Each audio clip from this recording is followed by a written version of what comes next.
Vos places.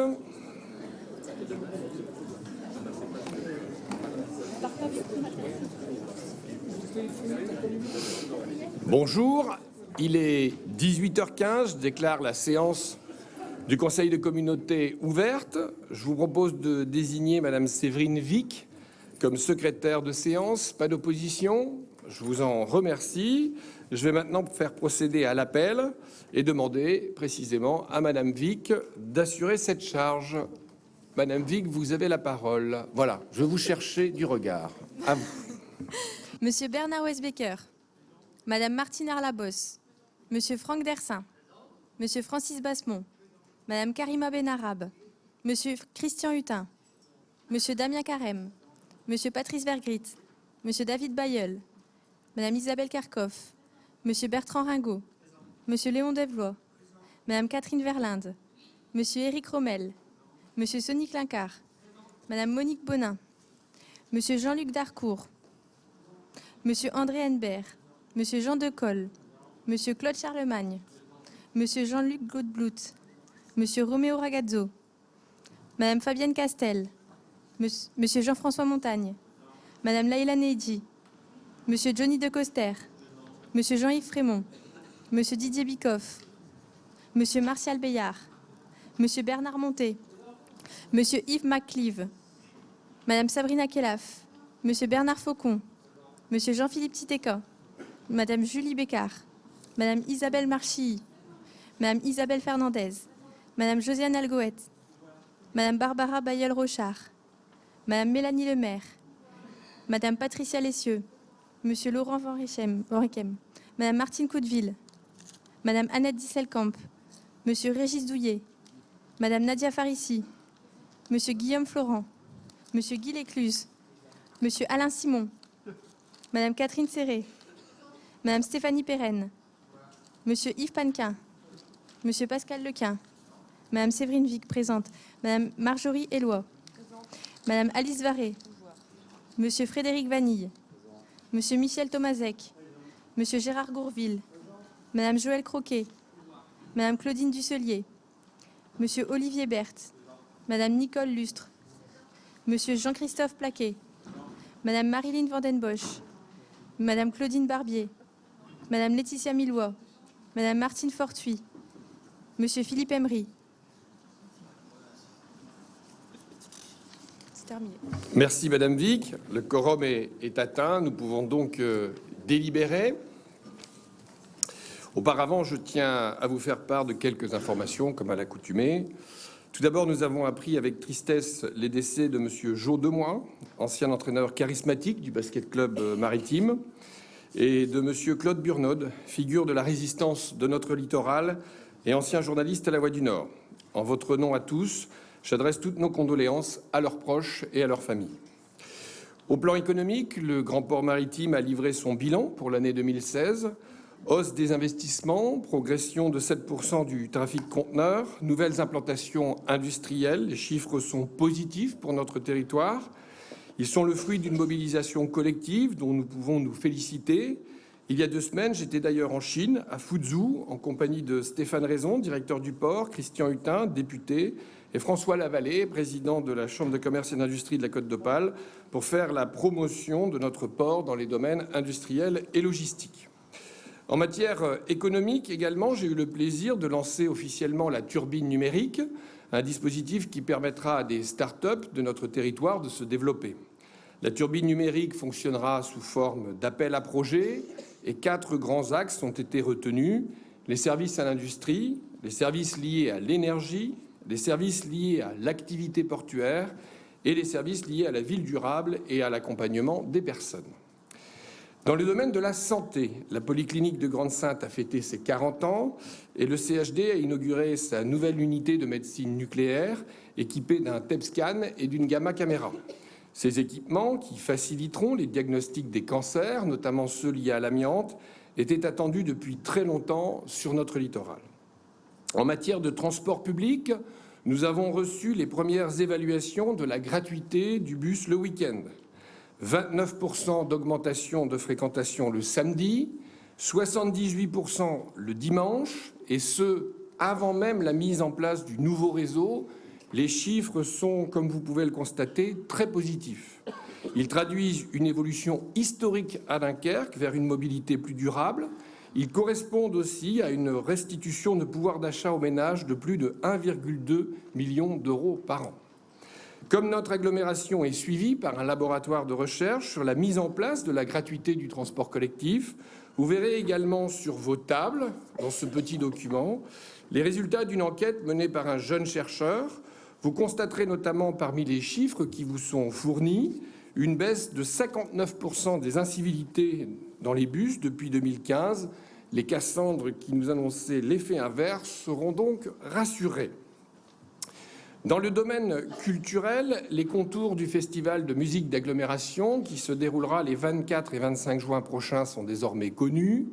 Entre les parcours secrets dans différents lieux insolites de nos communes et les têtes d'affiche de la grande scène comme Petit Biscuit ou Rodrigo et Gabriela, la bonne aventure, puisque c'est le nom choisi, nous fera vivre un moment exceptionnel. En sport, je voudrais saluer les performances des gymnastes de Dunkerque Gym qui se classent 5e du top 12 national, mais aussi celle de Jamili Aboudou qui en boxe a remporté sa 2e ceinture de champion de France senior chez les amateurs et celle de Claire Six et Marin Debril, nageurs dunkerquois qui ont décroché 2 médailles d'or au championnat de France 5 km indoor. Enfin, je voudrais revenir sur les 2 contentieux introduits par la communauté urbaine relative au calcul de la taxe professionnelle pour les sociétés Polymérie et Arcelor en 2010. Ces procédures en justice ont fait l'objet d'un article dans le quotidien local indiquant que la CUD avait récupéré 20 millions d'euros suite à une récente décision du tribunal administratif de Lille. Je tenais à rectifier cette information auprès de vous. Tout d'abord, il est exact que le tribunal administratif nous a donné raison. Pour être précis, il a condamné l'État à verser à la CUD 15 282 532 euros et non 20 millions. Cependant, l'État a fait appel de cette décision. Et donc, tant que la procédure en justice ne sera pas terminée, nous ne pouvons pas savoir si cet argent est définitivement acquis par notre collectivité. Si nous perdions en appel ou au niveau de la Cour de cassation, il nous faudrait en effet restituer cette somme à l'État et il faudra quelques années pour le savoir. Le quotidien local a donc diffusé un message inexact et induit en erreur un certain nombre d'entre vous, ce qui est regrettable pour la clarté du débat démocratique. D'autant plus que les articles sur l'opération d'aménagement Parc Marine et sur le bilan de mi-mandat contiennent eux aussi de substantielles inexactitudes. J'en viens à présent à notre ordre du jour que je souhaite modifier sur 2 points. Tout d'abord, parce qu'il doit nous quitter avant la fin de notre conseil, M. Damien Carême présentera ses délibérations au début. Nous commencerons donc par les délibérations 16 à 20, avant de reprendre l'ordre du jour que vous avez reçu. Ensuite, je souhaite ajouter un projet de délibération à notre ordre du jour dont vous avez le texte sur vos tables. Le voici. Ce projet de délibération ne présente pas un caractère polémique, me semble-t-il, et d'une manière exceptionnelle. J'ai donc souhaité le mettre à l'ordre du jour de notre Conseil, plutôt qu'attendre le prochain bureau et perdre un temps précieux sur la réussite du projet afférent. Nedji, on sera d'accord sur Petite Sainte. Nous y reviendrons en fin de Conseil. Pour l'instant, je donne la parole à Monsieur Damien Carême pour ses 5 délibérations. Merci, Monsieur le Président, et merci d'avoir accepté de bien vouloir modifier l'ordre du jour. La première délibération porte sur les assises européennes de la transition énergétique et a trait au secrétariat permanent pour l'édition 2018.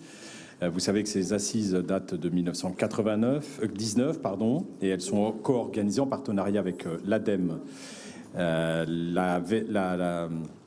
En 2015, l'agglomération de Bordeaux Métropole a rejoint l'organisation de ces assises de l'énergie et on lui a donné une dimension européenne en 2016. Et avec Bordeaux, nous étions donc avec l'ADEME et la communauté urbaine, 3 co-organisateurs. Et nous avons décidé de retenir la candidature du Grand Genève pour 2018, qui postulait que ça intéressait de venir représenter le Grand Genève par le groupement local de coopération transfrontalière, un GLCT, pardon. En fait, ça réunit les cantons de Genève et de Vaud, le pôle métropolitain du Genevois français, les départements de Haute-Savoie et de l'Ain, et la région Auvergne-Rhône-Alpes. Et c'était intéressant. On cherchait une collectivité depuis que Grenoble était sorti du dispositif, une collectivité dans l'est de la France. Alors, cette édition 2018 aura lieu à Genève. L'édition de 2019 aura lieu à Dunkerque à l'occasion des 20 ans des Assises de l'énergie et à Bordeaux en 2020. Le fil conducteur est construit collégialement avec les 4 co-organisateurs, un comité territorial des Assises réunissant les élus, les partenaires financiers et les acteurs du territoire, toujours animé par la communauté urbaine. Le budget prévisionnel du fonctionnement du secrétariat permanent 2018 est évalué à 206 788 € hors taxes. Son financement sera assuré par différents partenaires nommés au budget prévisionnel que vous avez en annexe de la délibération. Dans le cadre du fonctionnement continu du secrétariat permanent arbitre à Dunkerque, il est proposé de s'adjoindre les compétences de plusieurs prestataires de services et d'y dédier les ressources humaines. Je vous propose donc d'assister le territoire franco-suisse représenté par le GLCT à la bonne organisation des Assises européennes de la transition énergétique par l'intermédiaire du secrétariat permanent pour l'édition 2018 et de solliciter les participations financières des différents partenaires cités dans la délibération. Je poursuis. Oui. La deuxième a trait au service public de production et de distribution d'énergie calorifique. C'est une délibération relative à l'autorisation du délégataire de signer les contrats avec ArcelorMittal Atlantique et Lorraine fournissant la chaleur au-delà de la fin du traité de concession. De quoi s'agit-il? Vous savez que dans le cadre de la loi MAPTAM, la communauté urbaine exerce depuis le 1er janvier 2015 la compétence sur son territoire pour la création, l'aménagement, l'entretien et la gestion des réseaux de chaleur et de froid urbain. Elle a donc repris ce réseau qui avant était une concession qui était élaborée entre les communes de Saint-Paul et de Dunkerque. Le contrat de fourniture d'énergie signé entre les délégataires Énergie Grand Littoral et ArcelorMittal fournissant la chaleur doit être renouvelé. Il y a la distribution de chaleur et la fourniture de cette chaleur. Et le contrat ayant trait à la fourniture de chaleur était terminé depuis 2011. Il a fallu donc renégocier. Et quand on renégocie un contrat de cet ordre, il faut au moins le mettre sur une durée de 10 ans pour avoir une visibilité sur les tarifs sur cette période-là. Sauf qu'en négociant pour 10 ans avec un démarrage en 2017, ça porte ce contrat jusqu'en 2027, alors que la délégation s'arrêtait en 2024. Cette délibération est donc très technique. Elle autorise le délégataire à signer un avenant aux conventions qu'il avait pour une durée plus longue que la concession derrière. Donc c'est pourquoi je vous demande d'autoriser ce délégataire de signer ces contrats-là pour qu'on puisse continuer à fournir de la chaleur avec notre réseau. Je passe à l'environnement, je fais les 5. L'environnement, c'est le plan air, climat, énergie territoriale. Dans ce cadre-là, il y a la démarche de renouvellement de la labellisation Citergie. Par délibération d'octobre 2015, nous avons approuvé le PACET, le plan air, climat, énergie territoriale, et la démarche interne de labellisation Citergie. Ces 2 démarches sont au service du projet communautaire sur les axes définissant le fait de soutenir les filières d'avenir, dont l'énergie, d'assurer la transition énergétique et de préserver le climat et l'environnement. Ce passé nous permet de planifier, suivre et évaluer l'avancement des projets qui contribuent à la transition écologique et énergétique de l'agglomération. Il y a un label européen Citergie, porté et développé en France par l'ADEME, qui nous permet quant à lui de bâtir une politique énergétique et climatique ambitieuse et d'évaluer nos politiques publiques au regard d'un référentiel commun à toutes les collectivités françaises et européennes. La collectivité doit ainsi se soumettre tous les 4 ans à un processus d'audit selon différents domaines listés dans la présente délibération. Cette année, nous postulons au renouvellement du label Citergie Gold. Pour ce faire, il nous est proposé de poursuivre et d'améliorer les 6 axes du programme d'action qui sont annexés à la délib, qui participent à la mise en œuvre du projet communautaire et renforcent l'exemplarité de la CUD sur les politiques publiques. Le renouvellement de labellisation Citergie Gold est pour nous une vraie satisfaction qui montre objectivement comment notre intercommunalité se saisit des enjeux de la transition. Nous aurions un score, je parle bien en conditionnel, de 82%. Si ça se confirme, on passerait 24e européen sur plus de 1500 collectivités engagées en Europe, notamment en Allemagne, en Autriche, en France, en Suisse, en Italie, au Luxembourg, à Monaco. Si le score est confirmé, nous deviendrions la première au niveau français. Pour info, Genève, qui nous rejoint dans les assises, a été évalué à 82% en 2014 et sera réévalué en 2018. Je vous propose donc d'approuver l'engagement de la CUD dans le renouvellement de la démarche de labellisation Citergie et d'approuver le programme d'action. La 4e délibération porte sur la convention d'application spécifique à l'aménagement éco-paysager de la zone portuaire pour la période 2016-2020. Il s'agit d'une convention de partenariat entre le Grand Port maritime de Dunkerque et la communauté urbaine pour cette période, ayant trait au préciser le volet biodiversité et éco-paysagement de la zone portuaire. La thématique biodiversité et éco-paysagement dans la zone portuaire est évoquée de manière générale au sein de la convention 4 de partenariat entre la CUD et le GPMD.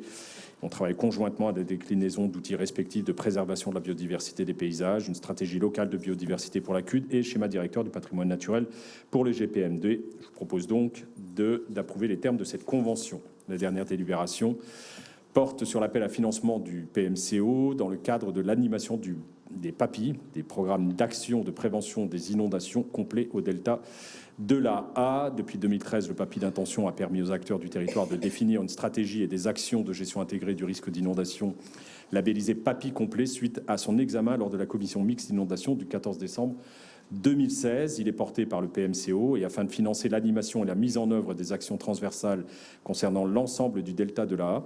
À ce titre, le PMCO sollicite une participation financière à l'ensemble des EPCI concernés. Selon une clé de répartition financière définie, la CUD de Dunkerque contribuera à hauteur de 51,1% à cette dépense, soit 18 131,98 €. Une convention pluriannuelle s'étalant de 2017 à 2022 fixera les termes de la participation financière de la CUD pour un montant de 108 791,88 € TTC pour ces 6 ans. Je vous propose donc d'approuver cette convention et d'approuver le versement d'une participation financière pour l'animation du PAPI complet, selon les chiffres que je viens de donner.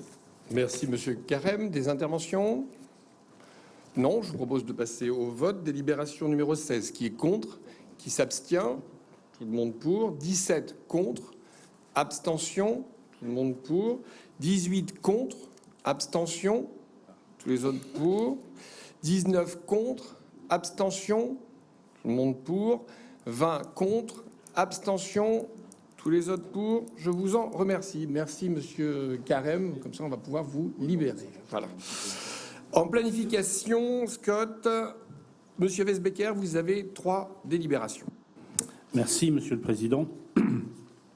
La première délibération concerne la stratégie patrimoniale de la communauté urbaine qui souhaite optimiser la gestion de son patrimoine privé par l'identification et la cession du patrimoine qui n'a plus d'utilité directe dans le cadre des politiques publiques. En effet, ce portage, même s'il génère dans la plupart des cas des recettes locatives, entraîne également des dépenses importantes en termes d'impôts, d'assurance, etc. Ce programme de cession doit dégager des recettes d'investissement qui vont contribuer au financement de l'entretien durable du patrimoine communautaire. Il doit également participer à la réalisation d'économies substantielles sur ses coûts de portage et de fonctionnement et s'inscrit donc dans la réflexion engagée sur la maîtrise des coûts. Un recensement du patrimoine communautaire a été établi. Il permet de distinguer le patrimoine devant être conservé au titre des réserves foncières, celui susceptible d'être réaffecté au service des politiques publiques pour les projets d'aménagement, d'habitat ou de développement économique, et celui qui ne présente plus d'intérêt et peut par conséquent être aliéné. Préalablement à cette mise en œuvre, il vous est proposé d'arrêter et de rappeler les principes suivants. Aucune aliénation ne sera réalisée sans une consultation préalable de la commune concernée sur l'intérêt de la cession. Les obligations réglementaires relatives aux droits de rétrocession de priorité dont disposent les anciens propriétaires et locataires seront respectées. La commune disposera d'un droit de priorité pour acquérir les biens vendus pour ses propres besoins au montant de l'évaluation du service des domaines. Selon la nature des biens et leur intérêt stratégique, la nécessité de maîtriser leur destination future, de par leur situation géographique, leur qualité architecturale, la volonté de favoriser le développement économique ou commercial, différentes modalités de vente sont envisagées. Elles se réaliseront à la vue de l'estimation donc du service des domaines. D'une part, les ventes de gré à gré concerneront principalement la vente aux occupants et la cession de biens de proximité, vente aux propriétaires, riverains, de délaissés de voiries ou d'espaces verts ou de garages, D'autre part, des consultations seront réalisées par la communauté urbaine de Dunkerque. Celles-ci pourront être simples ou assorties d'un cahier des charges de cession qui imposera à l'acquéreur de respecter certaines prescriptions. Les acquéreurs potentiels seront chargés de remettre leurs propositions sous double enveloppe, la première contenant leur offre de prix, la seconde leur identité et les caractéristiques du projet envisagé.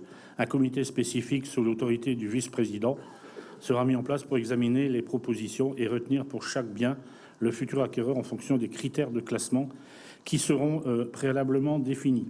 Dans un souci de transparence et d'équité, préalablement aux cessions, une large publicité sera réalisée par affichage sur le bien vendu, communication en mairie, site internet de la communauté urbaine, sur un ou plusieurs sites en ligne destinés à la vente de biens immobiliers.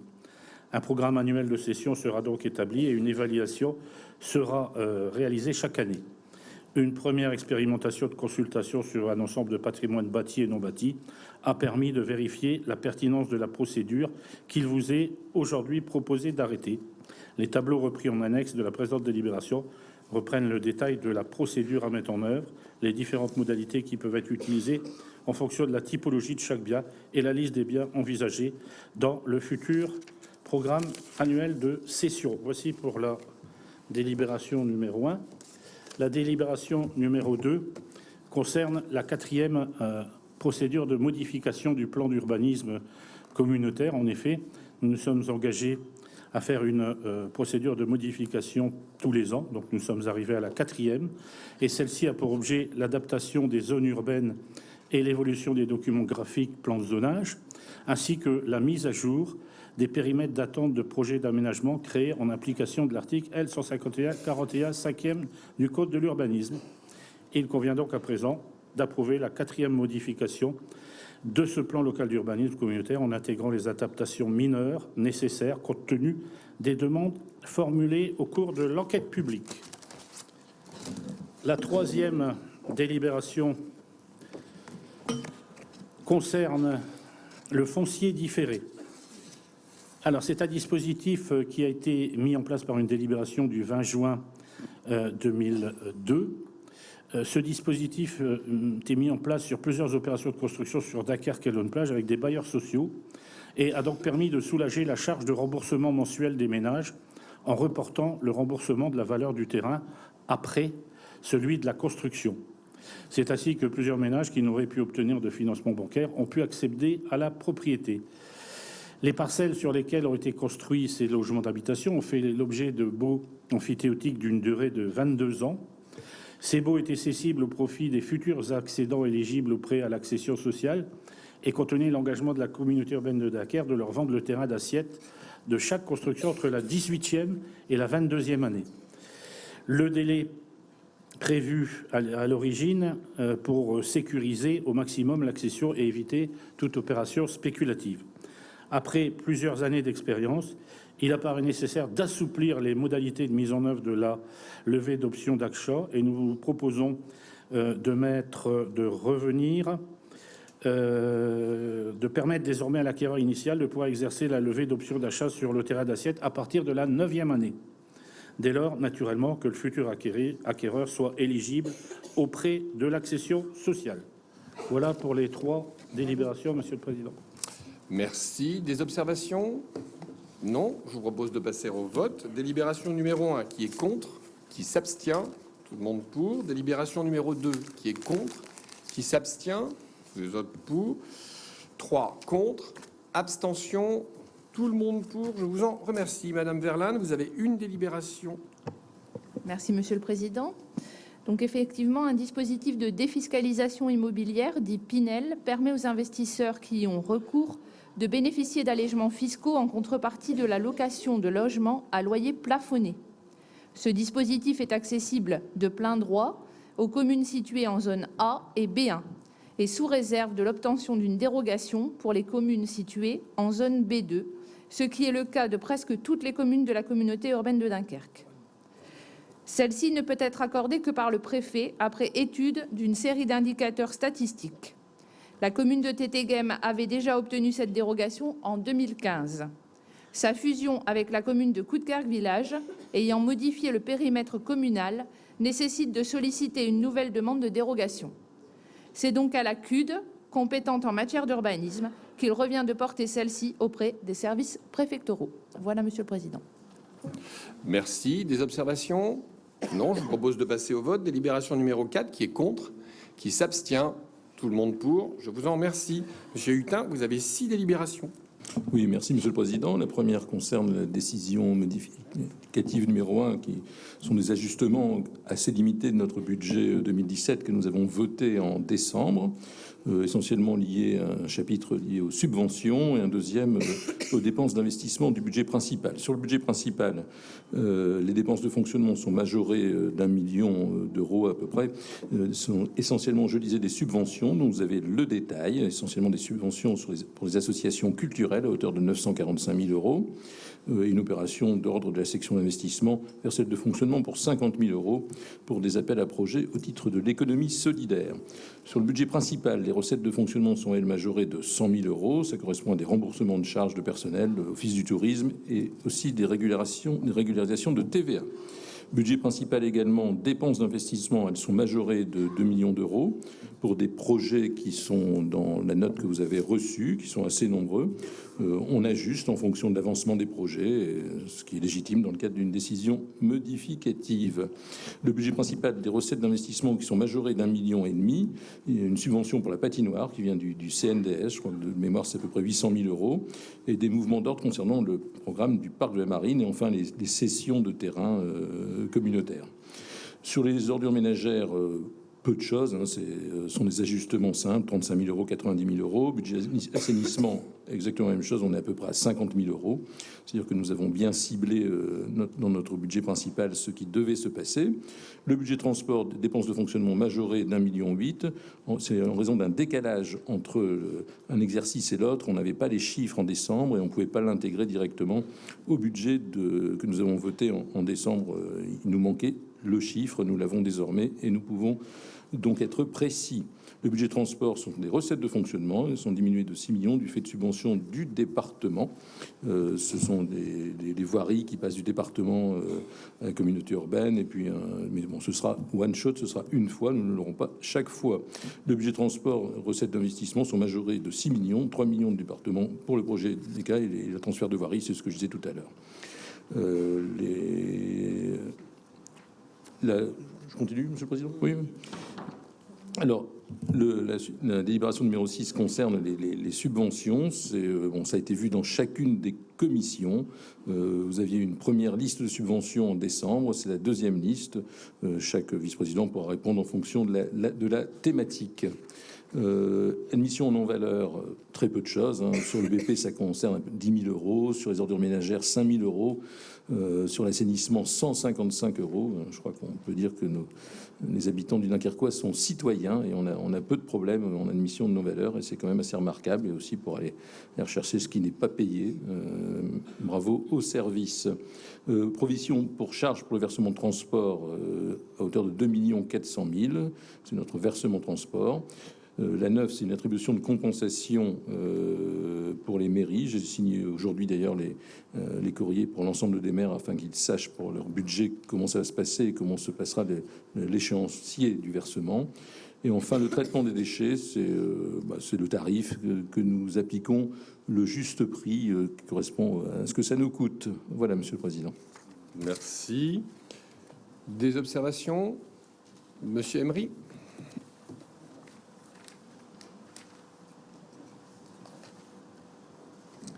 Observation sur la délibération numéro 5, décision modificative numéro 1. Elle permet, lorsqu'on regarde les dépenses de fonctionnement, de voir se poursuivre le désengagement de la ville de Dunkerque vers la communauté urbaine, puisque nous avons en tout 634 048 euros de subventions à des associations culturelles telles que le Bateau-Feu, Arsenic Rock et le Jazz Club, autrefois supporté par la ville de Dunkerque et maintenant transféré à la CUD au motif que ces associations sont à dimension d'agglomération. Dont acte. Nous avons eu l'année dernière 1 million d'euros transférés auparavant, je dirais, supportés par la ville de Dunkerque, transférés à la communauté urbaine pour le sport. La question que j'ai posée en commission, que je repose, de ce fait, les charges de centralité qui étaient prises en compte au bénéfice de la ville-centre vont, à mon avis, être amenées à être révisées. Sauf à ce que j'ai mal lu, je n'ai pas trouvé cela dans le pacte financier et fiscal adopté en juin 2016. Ensuite, une remarque concernant Nuit Secrète. D'après nos calculs, le coût de cette manifestation va maintenant avoisiner les 1,2 million, puisqu'il y a les 650 000 devenus 850 000 euros de subvention. Vous y ajoutez la sécurisation et un certain nombre d'appels à projets. Je dis un certain nombre parce qu'il y a parfois des confusions, comme on l'a vu au conseil municipal de Dunkerque la semaine dernière.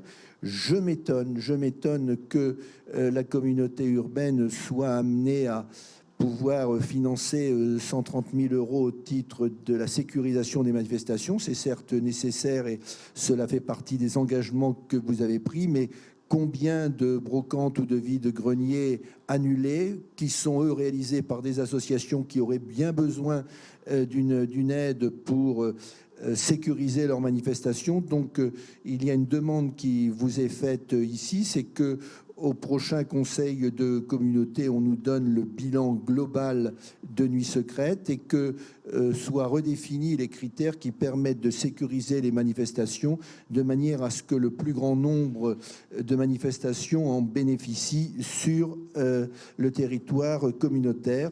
Enfin, une question relative aux dépenses d'investissement. Il y a là un protocole transactionnel avec le FRAC pour 110 206 euros, donc des dépenses d'investissement complémentaires sur, de mémoire, un projet qui était déjà à plus de 15 ou de 16 millions d'euros. Donc pourriez-vous nous en dire plus? Je vous remercie par avance. D'autres interventions? Non. Monsieur Hutin, vous voulez dire un mot? Oui, un simple petit mot sur les... Bon, je crois que la réponse était dans la question, ce qui concerne les associations culturelles qui sont subventionnées désormais par la communauté urbaine. Elles sont d'intérêt d'agglomération. Je pense que c'est indéniable. Le Bateau-Feu, indéniablement. Arsenic Rock également. Et le Jazz Club aussi. Ce sont des... c'est national. Ce sont trois associations qui ont une réputation nationale, voire parfois internationale, pour le Jazz Club. Et donc, la question était dans la réponse. Ce sont des associations d'intérêt d'agglomération et tout ça me semble légitime. Sur les charges de centralité, il n'y a pas que ça en charge de centralité.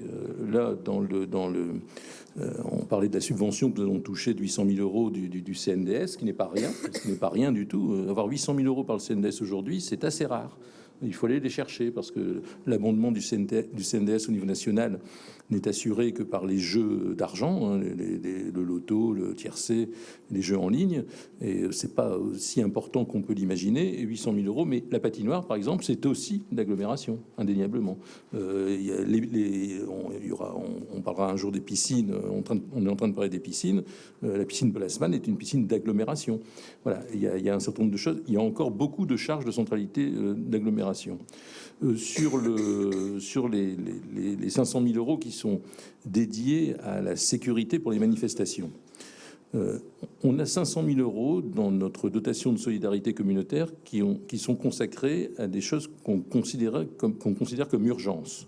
Voilà. Il y a eu 500 000 euros, Damien est à côté de moi, qui ont été donnés lors de l'installation du camp de la Linière, qui sont potentiellement remboursables d'ailleurs, Damien le dit à chaque fois, si l'État venait à payer un jour. Il y a eu une urgence, la communauté urbaine a répondu. Nous avons pensé que ces 500 000 euros, qui étaient donc en gros disponibles, puisqu'ils n'étaient plus dépensés les années suivantes, pouvaient, avec le président et l'ensemble des maires, qu'il y a un certain nombre de manifestations qui ont un surcoût qui n'est pas négligeable, et la communauté urbaine peut aider les communes à hauteur de ce qu'elles font et de l'importance de la manifestation. Le carnaval en est un exemple, et chaque commune a en son sein un certain nombre de manifestations qu'elle a du mal à assumer par rapport à la sécurité. D'où ces 500 000 euros qui seront consacrés avec une étude qui a été faite remarquablement par Sony, mais il peut l'expliquer si vous le souhaitez d'une manière plus précise, en fonction des manifestations qui existent dans chacune des communes de notre agglomération. Voilà, Monsieur Emery. Merci, Monsieur Hutin. Je pense que c'est important de rappeler, évidemment, Monsieur Emery siège à la ville de Dunkerque, donc il voit tout par le prisme de la ville de Dunkerque, mais que la réflexion qui est aujourd'hui menée en conférence des maires ou par l'ensemble de l'exécutif communautaire est une réflexion qui touche l'ensemble des communes. Et on est en train d'identifier aujourd'hui un certain nombre d'équipements d'agglomération, de structures d'intérêt d'agglomération, de manière à revoir, j'ai envie de dire, la ligne de partage entre la communauté urbaine et les villes. D'ailleurs, ce qui ouvre des discussions pas simples. Lors de la dernière conférence des maires, on a évoqué le palais du littoral de Grande-Synthe, on a évoqué Sportica à Gravelines, on a évoqué le parc d'agglomération à Goudguercq-Branche, et ça, c'est pas sur le territoire de la commune de Dunkerque. Et c'est maintenant les différentes communes qui se prononceront elles-mêmes sur l'intérêt d'un transfert communautaire ou pas, ou un passage au niveau communautaire pour en clarifier l'ambition. Donc cette réflexion, nous l'avons ensemble. Nous souhaitons en fait avoir une politique claire de ce qui est du partage entre ce qui est d'intérêt communautaire et ce qui est d'intérêt municipal, ce qui n'était, à mon avis, pas encore assez le cas aujourd'hui. Donc cette réflexion est en cours. Comme l'a dit Christian Hutin, c'est évident, le bateau-feu, je veux dire, il n'y a pas eu trop de débat d'ailleurs entre nous sur cette question. Donc voilà, c'est une réflexion qui est en cours et je pense que c'est important. Vous faites le lien avec des charges de centralité, mais il n'est pas exact puisqu'en fait, dans le calcul de la DSC, de manière très très simple, quand vous rajoutez 1 euro à l'ensemble de la DSC, la ville de Dunkerque perçoit la part correspondant à sa population, exactement au prorata.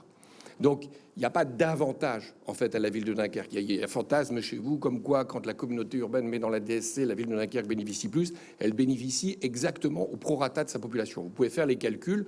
Donc, la ville de Dunkerque n'est pas avantagée dans le cadre du calcul de la DSC, contrairement à ce que vous l'évoquez à chaque fois. Et je pourrais à chaque fois vous ramener les chiffres. Christian Hutin les montrera quand on évoquera le budget. On pourra y revenir.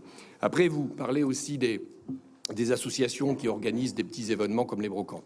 J'ai souvent l'occasion, à titre personnel, les adjoints de quartier au niveau de la ville de Dunkerque le font quand ils s'adressent à eux. Les maires le font quand on est dans les communes. On essaie d'accompagner ces associations. On ne peut pas se substituer évidemment à elles si elles ne souhaitent pas organiser une manifestation. Voilà, c'est ainsi. Je rappelle que beaucoup d'entre elles n'ont pas l'obligation de déclaration en préfecture ou en sous-préfecture, contrairement à ce qu'on croit. Donc voilà, chacune de ces associations est souveraine. À des dirigeants qui prennent des décisions, et je respecte l'autonomie associative. La ville est prête à les accompagner. Nous l'avons déjà fait pour la ville de Dunkerque. Je suis certain que c'est le cas d'autres communes. Mais voilà, ce n'est pas systématique et nous n'avons pas à nous substituer à l'autonomie et respecter l'autonomie associative. Donc voilà, je voulais rajouter ça parce que vous l'évoquez à chaque fois. Et ce dialogue avec les associations qui organisent brocantes et autres manifestations de quartier, il a lieu dans l'ensemble des communes. Je vous propose de passer au vote. Délibération numéro 5, qui est contre, qui s'abstient. Tous les autres pour, je vous en remercie. 6 contre. Une demande d'intervention sur la 5 pour explication de vote, c'est ça? Allez-y, monsieur Emery. Non, dans mon intervention, je suis intervenu uniquement sur la 5. Monsieur Hutin n'a pas répondu à ma question sur le protocole transactionnel avec le FRAC à hauteur de 110 000 euros. Je groupe avec mon intervention sur l'attribution complémentaire de subventions. Il y a un vote en division qui sera communiqué au service et bien entendu vous dire qu'il y aura dans ce vote en division une opposition aux 11 000 euros qui sont, je dirais de mon point de vue, dilapidés par la communauté urbaine pour les différentes associations qui s'occupent des migrants clandestins au camp de leur Linière et qui sont donc reversés à la ville de Grande-Synthe. Sur le FRAC, Monsieur le Président, si vous voulez. Oui, 2 secondes. Ce sont des aléas de chantier et je pense que la négociation a été plutôt bien menée puisqu'il réclamait une somme qui était à hauteur d'à peu près 1 million d'euros. Et je pense que 100 000 pour les aléas de chantier, c'est plutôt bien joué de la part de nos services. Voilà. Dunkerque ne peut pas avoir, Grande-Sainte non plus. Voilà. Bon. Délibération numéro 5. Donc, on a compris que vous donnerez vos positions de vote au service. Tous les autres sont pour. Je vous en remercie. 6 contre. Abstention. Tout le monde pour. 7 contre. Abstention. Tout le monde pour. 8 contre. Abstention. Tous les autres pour. 9 contre. Abstention. Tout le monde pour. 10 contre. Abstention. Tout le monde pour. Monsieur Clincard, vous avez 2... Allez-y, monsieur Emery. Une explication de vote? Allez-y.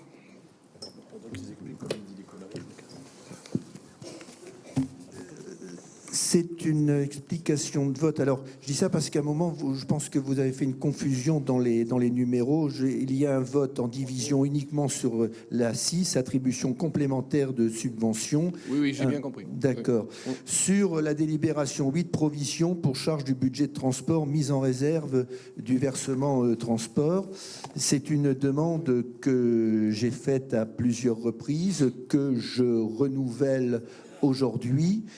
Le versement transport a été augmenté au 1er janvier 2011 de 1,05% de la masse salariale à 1,55%.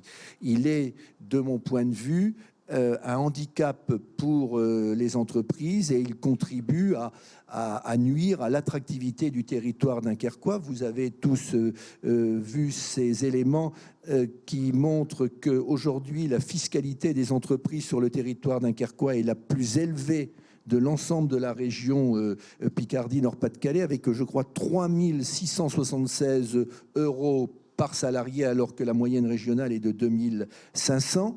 J'ai donc demandé et j'ai obtenu une réponse des services, ce qu'il en était de DK+, c'est-à-dire le bus à haut niveau de service, pour lequel il y a eu cette augmentation du versement de transport. Il y a un coût des travaux qui est estimé à 71 millions d'euros, des subventions susceptibles d'être encaissées à 16,7, disons 17 millions d'euros.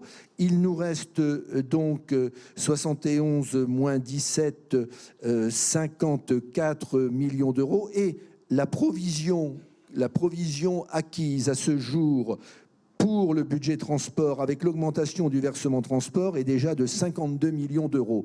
Ça veut dire que l'ensemble du budget, qui est d'ailleurs en augmentation, puisqu'on est passé de 65 millions à 72 millions de coûts de travaux, a été financé. Donc il revient donc maintenant, à mon avis, il est nécessaire que le versement en transport soit ramené à 1,05, ce qu'il était avant, puisque son objet a été satisfait par la provision qui a été constituée. Donc il y aura sur cette délibération un vote 8, et puis en même temps, il y a cette demande de ramener le versement transport à un niveau plus raisonnable de 1,05%. Très bien, donc ça c'était une explication de vote. On avait traité tous les points. Monsieur Clincard, vous avez 2 délibérations. Oui, merci Monsieur le Président. Alors la première d'entre elles, je ne vous cache pas que je suis particulièrement heureux de vous la présenter, puisque selon nous, les services et les élus engagés dans cette thématique qu'est l'économie sociale et solidaire, c'est un étage supplémentaire à la fusée que l'on souhaite établir pour permettre justement à l'économie sociale et solidaire d'avancer sur notre territoire. Alors, au-delà de la lecture de la délibération, si vous me permettez, Président, je voudrais juste vous balayer quelques rappels. Rappeler, comme c'est indiqué, que dans le cadre des États généraux de l'emploi local lancés en 2014, un atelier était spécialement dédié à l'économie sociale et solidaire. Et on s'est aperçu avec grand intérêt, ou plutôt on a constaté que ce champ de l'ESS sur le Dunkerquois représente beaucoup en termes d'emploi. Je crois que c'est indiqué dans la délibération, c'est 12,4% des emplois pour notre territoire qui relève de l'économie sociale et solidaire. À partir des propositions qui ont été faites dans cet atelier avec l'ensemble des acteurs et des forces vives de ce territoire, on a dans un premier temps créé un club de l'ESS. Ensuite, avec mon collègue Jean-Yves Frémont, que je tiens à saluer, on a travaillé particulièrement aussi avec Entreprendre Ensemble et les services de développement économique de la communauté urbaine sur ce projet d'appel à projet, si je puis dire. Et aujourd'hui, voilà ce que j'ai l'honneur de vous présenter. C'est tout simplement de permettre aux acteurs de l'ESS de bénéficier d'un appel à projet en guise de soutien. Et cet appel à projet vise à encourager succinctement l'implantation, le développement d'entreprises de l'économie sociale et solidaire, et il repose principalement sur 5 axes. 1. La création ou la pérennisation d'emplois sur le territoire, qui est, j'allais dire, notre principal leitmotiv. Et quand je dis création ou pérennisation d'emplois, c'est hors contrat aidé, naturellement. 2. L'utilité sociale, sociétale ou environnementale du porteur de projet. 3. Le développement de produits ou de services innovants. Et Dieu sait, sur le territoire, on a toute une batterie de services innovants et d'énergie à accompagner. 4. L'ancrage territorial et caractère intercommunal du projet, de façon à ce que cela ait véritablement une vocation agglomérante. C'est important. 5. La viabilité économique du projet. L'objectif, c'est pas de se substituer, mais c'est bien d'accompagner les porteurs de projets. Alors, le lancement de cet appel à projet est prévu pour le premier semestre 2017. Au moment où la délibération a été rédigée, on n'avait pas encore les dates précises. Ce que je puis vous dire, c'est qu'il y a eu un premier passage en commission dernièrement, qui était présidé par mon collègue David Bailleul. On a eu un avis favorable à l'unanimité. Donc, premier étage, si je puis dire, premier semestre 2017. Donc, pour un montant global de 50 000 € pour du fonctionnement et 200 000 € pour de l'investissement. Voilà, donc je vous demande de bien vouloir approuver cet appel à projet.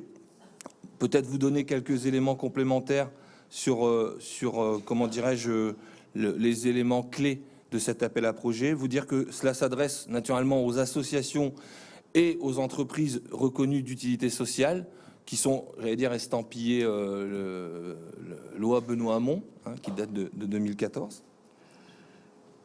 Je vous rappelle d'ailleurs la venue de Benoît Hamon au mois de novembre l'année dernière. On a eu le nez creux, si je puis dire, ici sur le territoire dans le cadre du mois de l'ESS.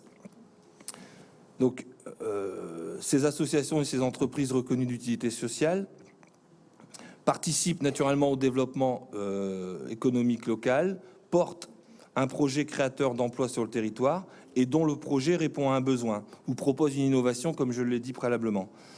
Alors, les différentes étapes, c'est donc jeudi prochain, le 6 avril, présentation à la presse de cet appel à projet en compagnie des acteurs et des partenaires.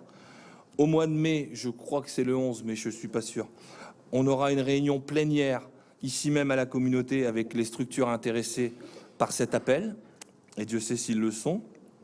Au mois de juin, on aura une rencontre avec les porteurs de projets, donc sur rendez-vous, puisque un jury va être forcément créé. Le 30 juin, ce sera la date limite des dépôts des candidatures. En juillet, on ne s'arrêtera pas parce que ce sera les beaux jours. Il y aura l'instruction et l'audition des candidats donc par ce jury. Et en octobre, je reviendrai ici devant vous pour vous présenter la validation des lauréats qui ont été retenus et vous exposer les projets. Et je propose de le faire ainsi donc chaque année. Voilà pour cette première délibération. J'enchaîne, Président. L'autre délibération, il s'agit d'une reconduction qui est ô combien aussi importante.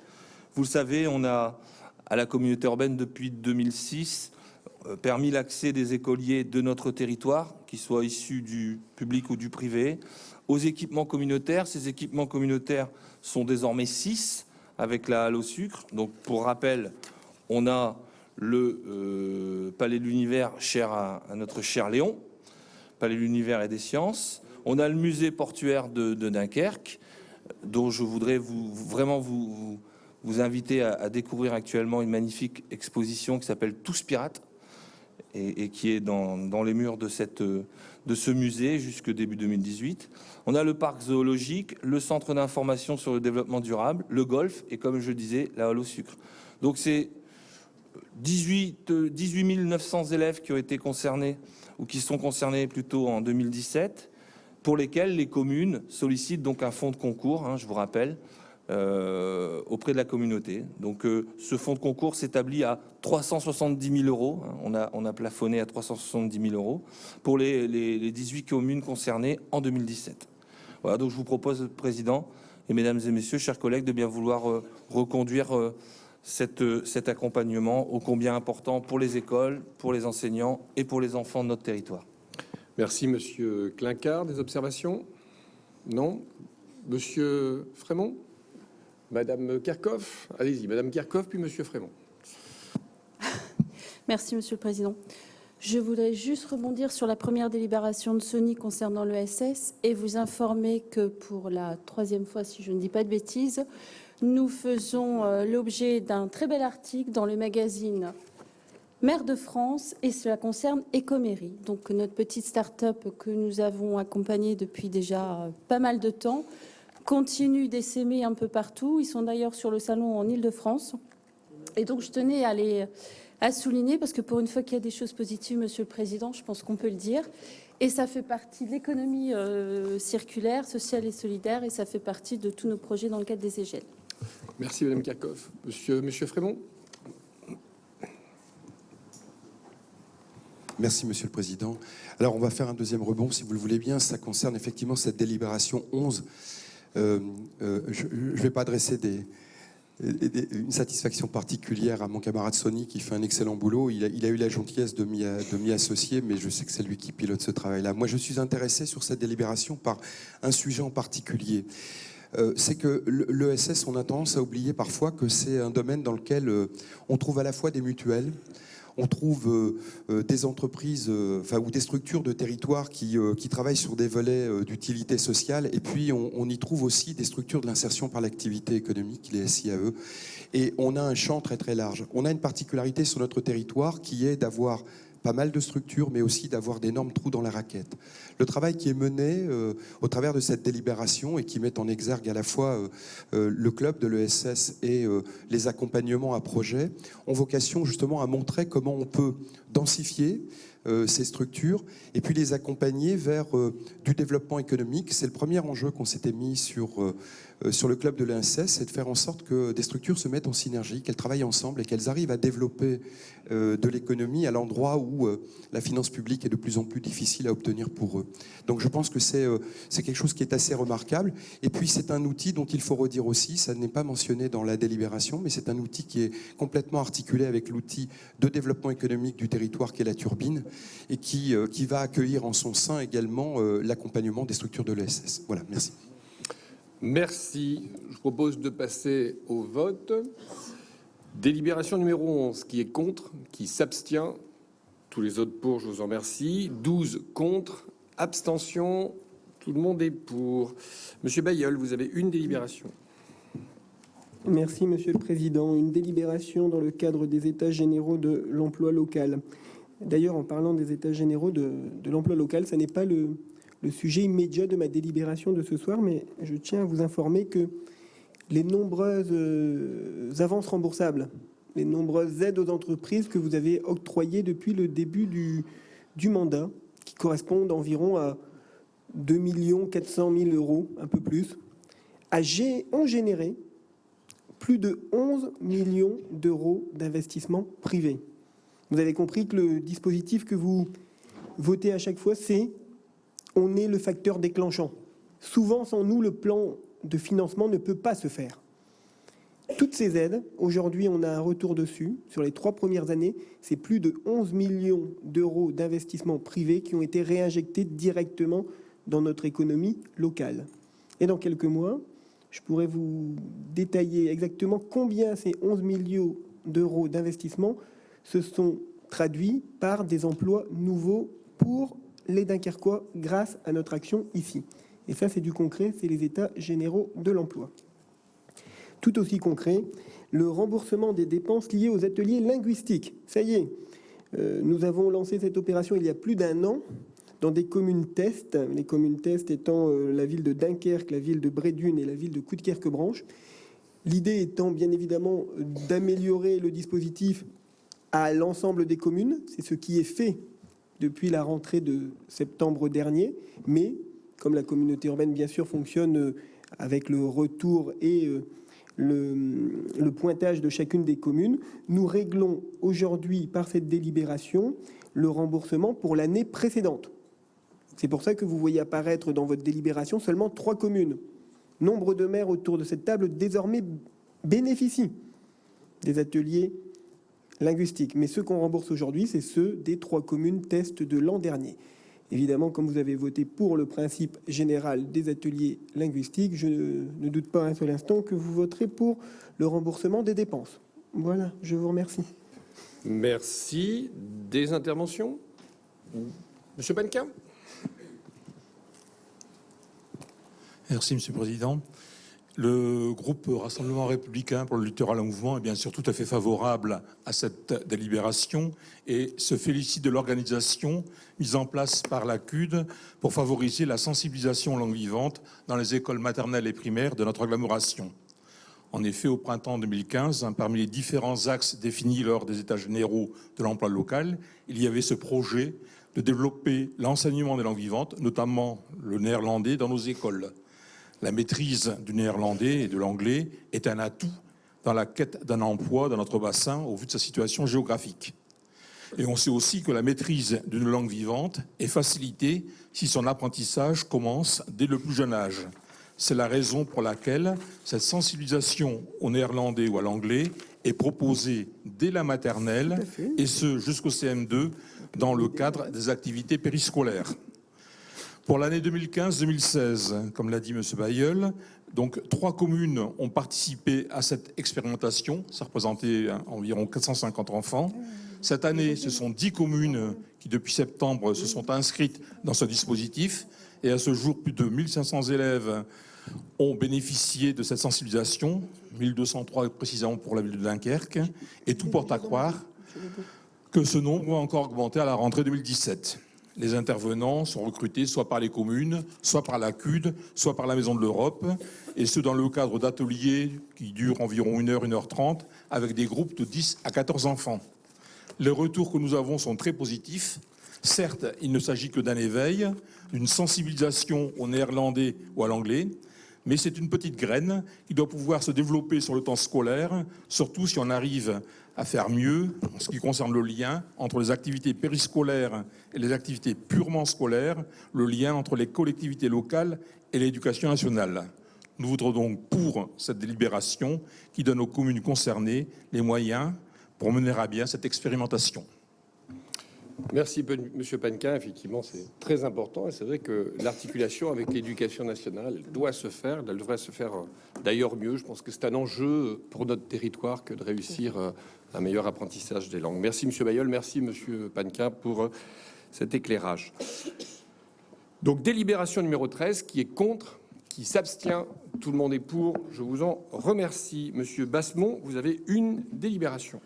Oui, candidature à une labellisation bibliothèque numérique de référence auprès du ministère de la Culture. La CUD pilote et coordonne depuis mai 2015 le réseau des bibliothèques de son agglomération Les Balises, constitué de 30 bibliothèques et centres de documentation, dont 12 communes des territoires communautaires, et s'appuie sur un système de gestion informatique et un portail numérique commun. Via une carte unique et gratuite, chaque citoyen peut accéder à l'ensemble de l'offre du réseau. Afin d'améliorer l'offre d'accès à l'information et à la connaissance, la CUD a défini avec les communes partenaires le socle d'un projet numérique, culturel, éducatif et social autour de 3 axes. Une infrastructure informatique de qualité et homogène pour l'ensemble du réseau, offrant un haut niveau de service pour les usagers et les professionnels. La mise en place de la technologie d'identification des documents par radio, fréquence, dite RIFD, visant à améliorer circulation et gestion des collections et permettant à terme une évolution à forte valeur ajoutée des missions, des professionnels et services vers la médiation et l'accompagnement des publics. La constitution et mise à disposition de ressources et outils numériques stratégiques accessibles à tous, confortant la stratégie numérique d'agglomération. Au vu de ces éléments qui participent du nouveau schéma des usages et services numériques communautaires et du projet de construction d'une nouvelle grande bibliothèque à Dunkerque, la CUD a l'opportunité de candidater à l'obtention du label Bibliothèque numérique de référence, BNR, auprès du ministère de la Culture. Cette labellisation vise à inciter les grandes collectivités à se doter de bibliothèques avec des services numériques de haut niveau et des collections de premier plan. Outre la reconnaissance de la qualité de l'offre de lecture publique d'un territoire, elle génère un soutien financier important dans la mise en œuvre d'une politique numérique globale d'accès au savoir et à la connaissance, jusqu'à 50%.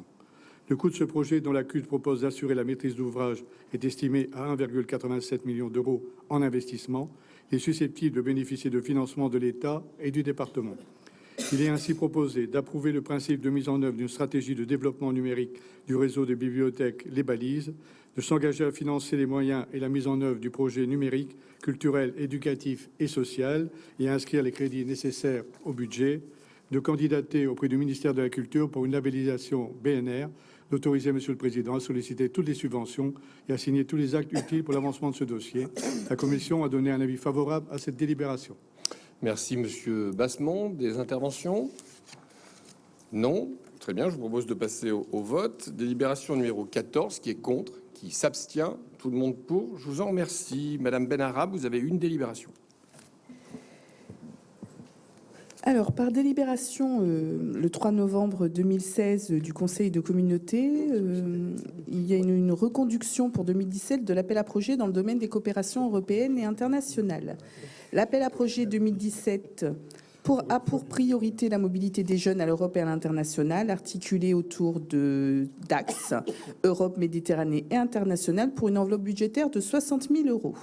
La mobilité des jeunes à l'Europe et à l'international est un des enjeux forts de l'agglomération dunkerquoise. Elle est primordiale en termes d'ouverture à l'Europe et à l'international, de sensibilisation à la citoyenneté européenne ou encore d'une intégration socio-professionnelle facilitée.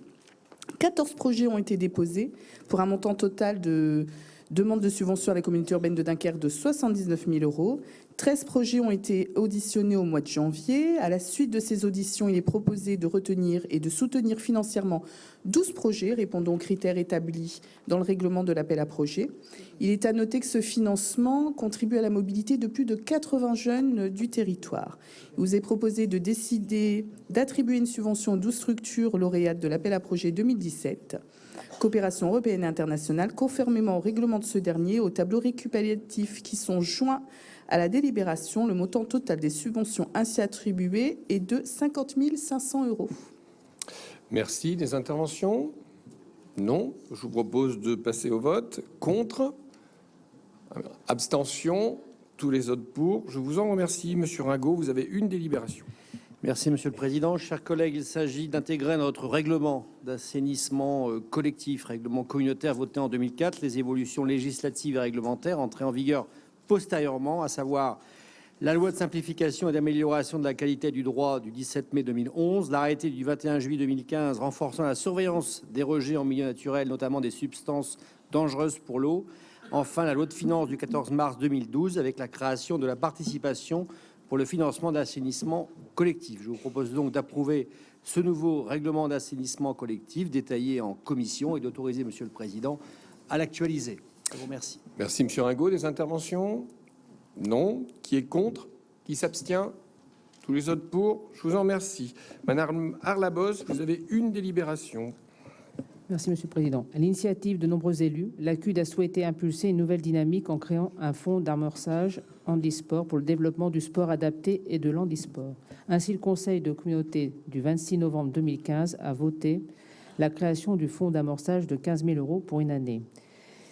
Aujourd'hui, il s'agit de pérenniser ce fonds d'amorçage pour rendre accessible une discipline aux sportifs en situation de handicap par l'achat de matériel spécifique ou pour d'éventuels aménagements.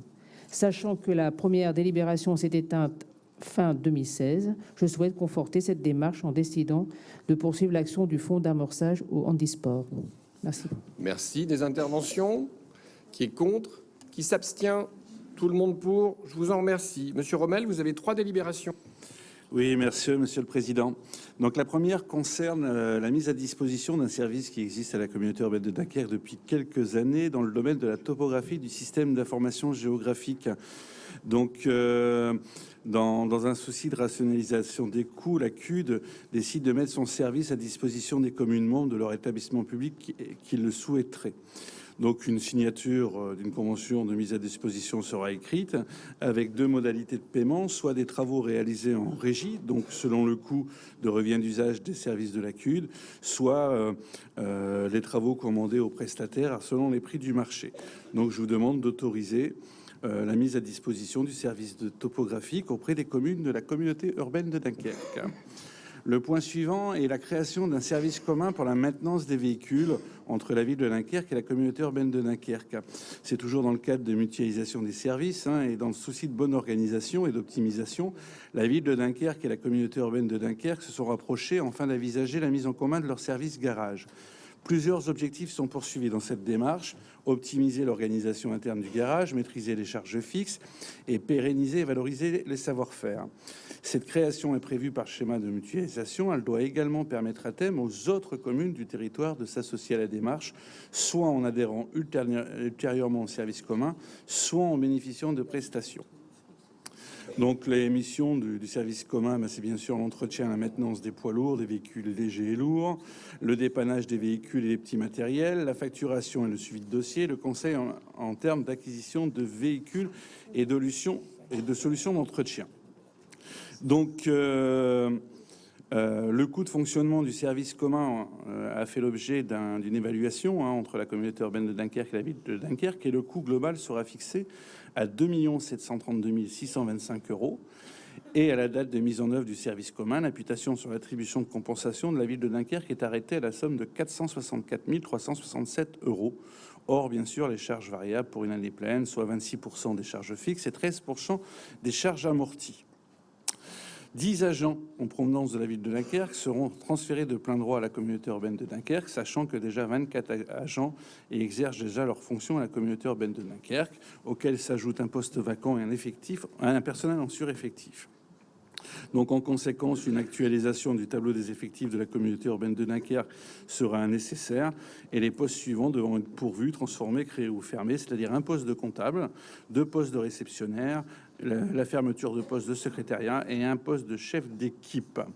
Voilà, Monsieur le Président. Donc, il est proposé au Conseil communautaire de décider de la création du service commun, d'autoriser la mise à disposition du service commun et de la maintenance des véhicules aux communes membres dans les conditions suivisées, et d'autoriser Monsieur le Président à signer la convention de constitution du service commun. La 3e délibération, donc c'est la même chose, mais pour le matériel agricole. Donc, ce qui change, c'est que le coût global a été fixé à 345 950. Donc le coût pour la ville de Dunkerque est de 47 103. Et au niveau des effectifs, c'est 1 agent en provenance de la ville de Dunkerque et de 4 agents qui exercent déjà leurs fonctions à la communauté urbaine de Dunkerque. Mais pour tout le reste, c'est la même chose. Donc je vous propose aussi de décider de la création du service commun pour la maintenance des matériels agricoles et d'autoriser la mise à disposition de ce service, et aussi d'autoriser le président à signer la convention. Voilà, Monsieur le Président. Merci, Monsieur Rommel. Je rappelle que c'est dans les logiques de mutualisation, donc un service commun, et c'est ouvert naturellement à toutes les communes qui le souhaitent. Des interventions, Monsieur Emery?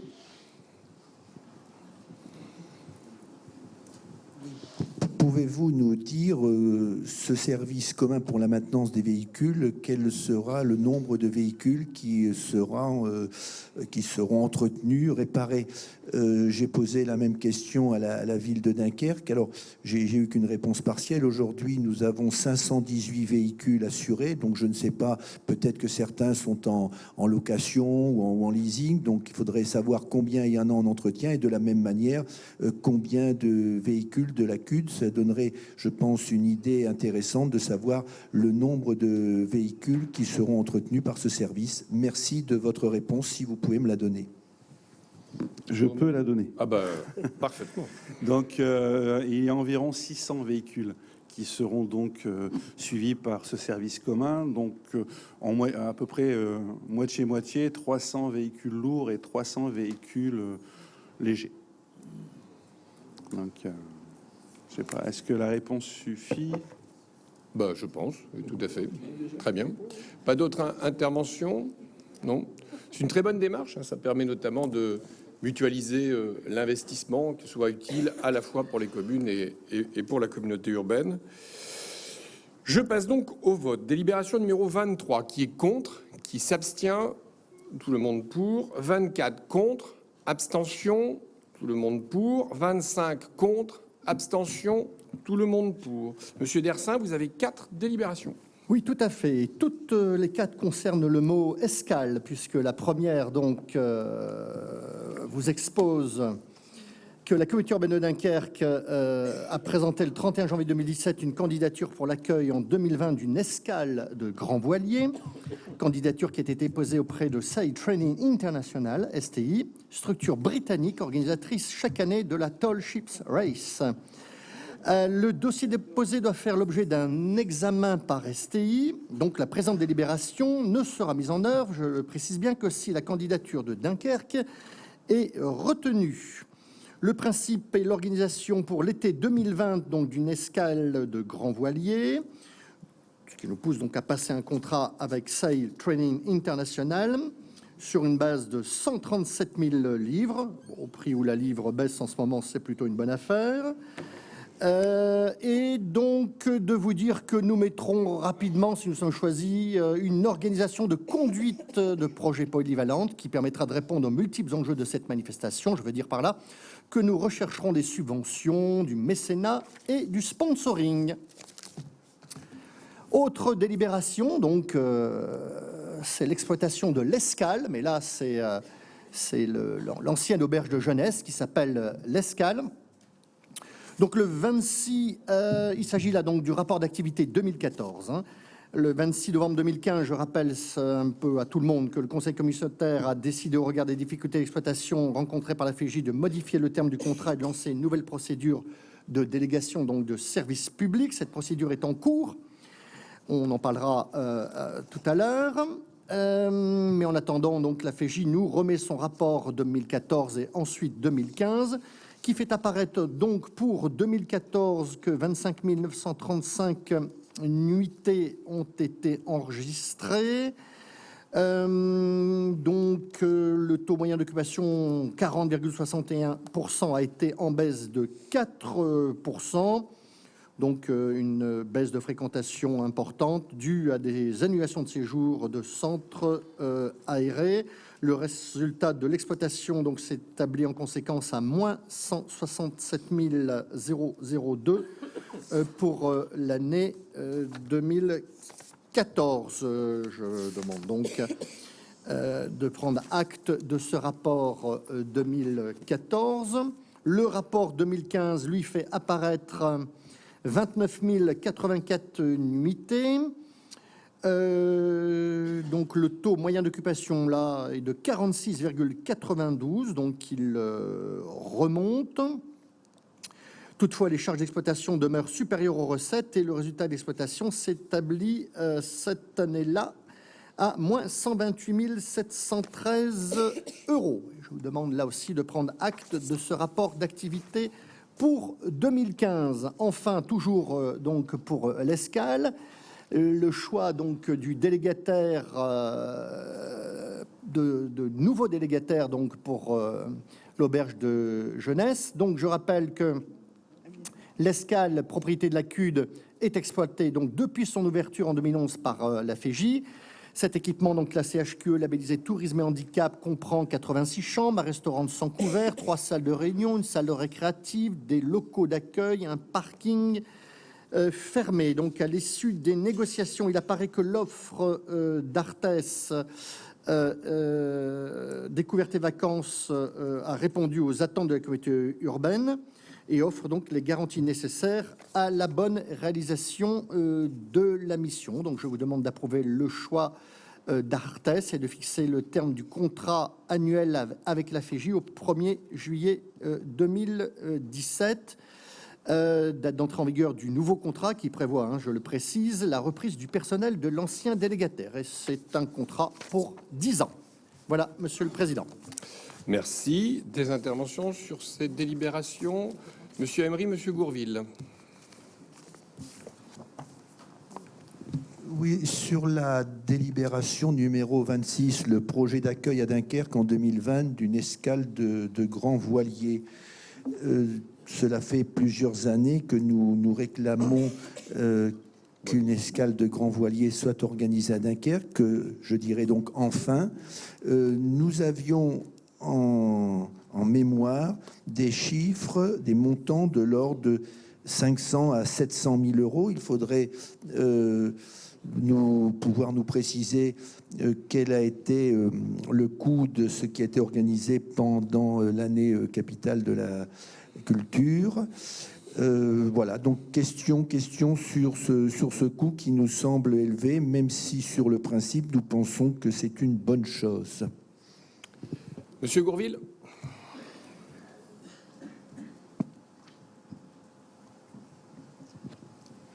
Merci, Monsieur le Président, Monsieur le Vice-président. J'ai effectivement une oreille attentive et un œil aussi porté sur la Plaisance aujourd'hui et sur l'avenue des Grands Voiliers. En tant que conseiller municipal à la Plaisance et vice-président de Dunkerque Marina, je peux dire qu'on peut se féliciter aujourd'hui de l'avenue donc pour 2020 de Grands Voiliers. Ce sera l'occasion aussi d'avoir les caméras encore une fois tournées vers Dunkerque, puisque c'est un événement qui est vecteur de communication important pour notre agglomération et aussi de retombées importantes au niveau de nos commerces et de notre activité sur le territoire. Sachez qu'on mettra tout en œuvre pour l'accueil des plaisanciers aussi, visiteurs qui seront nombreux, je pense, pour venir assister à cet événement. Parce que l'avenue de Grands Voiliers, ça génère énormément de public, énormément de visiteurs qui viendront, ne serait-ce que par la route ou par la mer, voir cet événement. On peut s'attendre à énormément de visiteurs. Donc je pense que la date de 2020, ça peut paraître loin pour certains. Je crois que c'est très court à la fois parce que c'est un événement qui est très lourd et très long à organiser. Ça permettra aussi aux commerçants, connaissant la date, de s'organiser et de prévoir la possibilité d'accueillir tout ce public qui va arriver nombreux sur notre territoire. Je crois qu'aujourd'hui, c'est une bonne chose qu'on ait arrêté une date sur un événement d'ampleur qui, on le voit sur les villes de France et aussi des pays limitrophes, comme la Hollande ou la Belgique, ou sur les villes comme Brest, Rouen et plus près de chez nous, à Boulogne. Ça génère énormément de monde, énormément de business induit autour. Et je peux vous assurer que les retombées économiques seront forcément très importantes. Merci. Monsieur Dersin. Oui, Monsieur Gourville, vous avez dit que vous aviez bon œil, bonne oreille, mais en tant que marin, j'espère que vous avez aussi bon pied, hein, c'est ça le principal.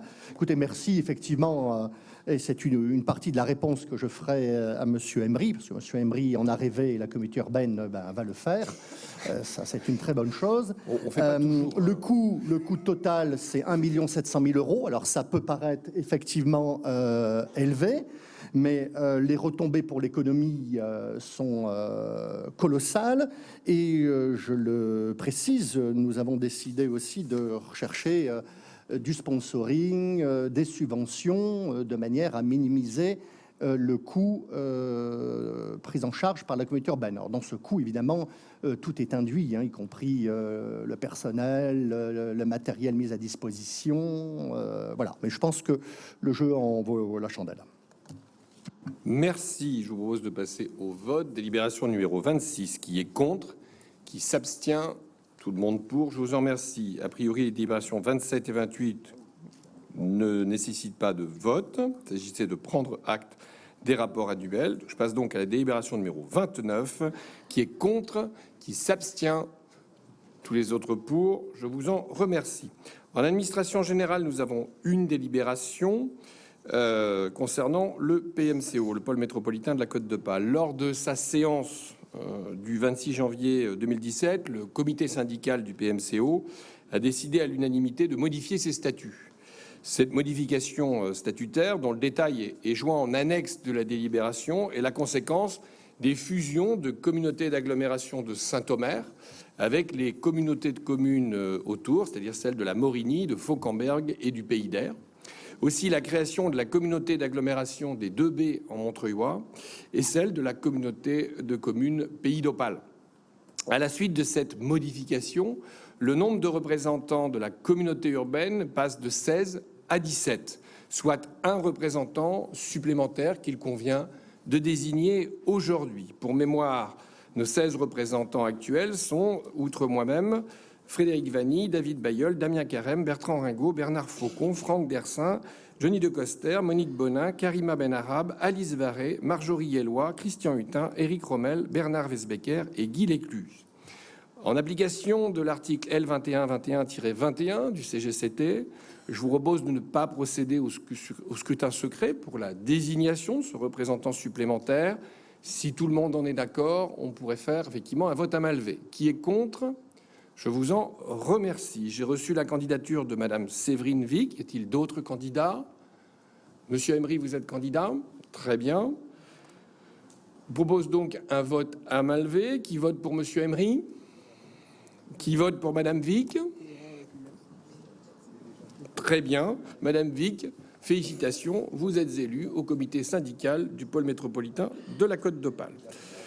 Enfin, je passe la parole à Monsieur Weisbecker pour la délibération additionnelle évoquée en début de séance concernant Dunkerque-Petite-Sainte. Monsieur Weisbecker, je vous passe la parole.